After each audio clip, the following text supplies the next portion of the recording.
ஆவணி மாதம் முதல் செவ்வாய் முன்னிட்டு வல்லக்கோட்டை முருகன் திருக்கோவிலில் பக்தர்கள் ஏராளமானோர் குவிந்தனர். காஞ்சிபுரம் மாவட்டம் ஸ்ரீபெரும்புதூர் அடுத்த வல்லக்கோட்டையில் புகழ்பெற்ற அருள்மிகு சுப்பிரமணிய சுவாமி திருக்கோவில் உள்ளது. இது அருணகிரிநாதரால் திருப்புகழ் பாடப்பெற்ற தலமாகும். பழமையான இத்திருக்கோவிலில் கிருத்திகை நாளிலும் செவ்வாய்க்கிழமையிலும் வந்து வழிபடுவோருக்கு புதிய வீடு கட்டுதல், திருமணம் இழந்த பதவி, நலமான வாழ்வு ஆகியன கிடைப்பதாக ஐதீகம். அதனால் மேற்படி நாட்களில் ஆயிரக்கணக்கான பக்தர்கள் வருகின்றனர். புராண காலத்தில் பகீரதன் என்னும் அரசன் வல்லக்கோட்டைக்கு வந்து சுக்கிரவாரத்தில் முருகப்பெருமானை வழிபட்டு இழந்த ராஜ்யத்தை பெற்றான். அதனால் வெள்ளிக்கிழமை 6 வாரங்கள் வல்லக்கோட்டைக்கு வந்து வழிபடுவோருக்கு இழந்த செல்வங்கள், பதவிகள், சொந்த வீடு மனை ஆகியன கிடைப்பதாக பக்தர்கள் கூறுகின்றனர். அதேபோல இந்திரன் ஒரு செவ்வாய்க்கிழமையில் வந்து முருகப்பெருமானை பூஜித்து இந்திராணியை மணந்தார். அதனால் இது கல்யாண பிரார்த்தனை தலமாக உள்ளது.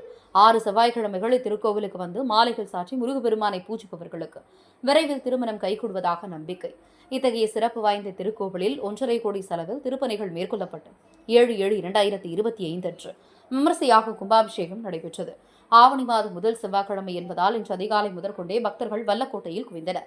காலை 5 மணிக்கு கருவறையில் உள்ள மூலவர் ஸ்ரீ வள்ளி தெய்வானை சமேத சுப்பிரமணிய சுவாமிக்கும் உற்சவர் கோடையாண்டவருக்கும் மண்டலாபிஷேகம் நடைபெற்றது.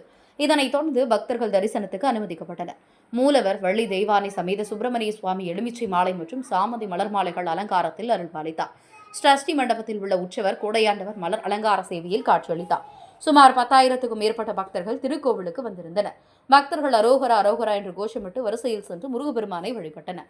திருக்கோவில் நிர்வாகத்தின் சார்பில் பக்தர்களுக்கு கதம்ப சாதம், மோர், சுத்திகரிக்கப்பட்ட குடிநீர் ஆகியவை வழங்கப்பட்டன. பக்தர்களுக்கான அடிப்படை வசதிகளை திருக்கோவில் நிர்வாக அதிகாரி செந்தில்குமார், அறங்காவலர் குழு தலைவர் செந்தில் தேவராஜ், அறங்காவலர்கள் விஜயகுமார், கலைச்செல்வி கோபால், மோகனகிருஷ்ணன், செல்வகுமார் ஆகியோர் செய்திருந்தனர்.